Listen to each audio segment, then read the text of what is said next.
Guys, Mita রান্নাঘর চ্যানেলে তোমাদের সকলকে স্বাগত। আজকে আবার একটা নতুন রেসিপি নিয়ে চলে এসেছি। আজকের রেসিপিটা হচ্ছে ফুলকপি আর নতুন আলু দিয়ে ডিমের ঝোল। হ্যাঁ, এখানে হচ্ছে নতুন আলুটাকে গোটা জিরে ফোড়ন দিয়ে ভাজা ভাজা করা হচ্ছে। আর মশলা, এই হচ্ছে মশলায় কি কি আছে?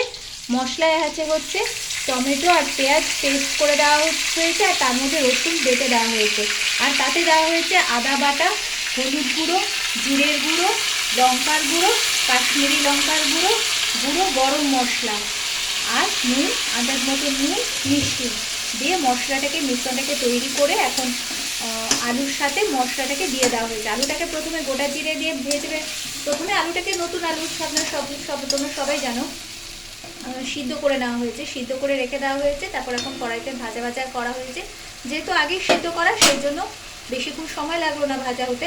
ভাজার পরে মশলাটা দিয়ে দেওয়া হয়েছে, আর এই পাশেই ডিম সিদ্ধ করে ভেজে তুলে রাখা হয়েছে।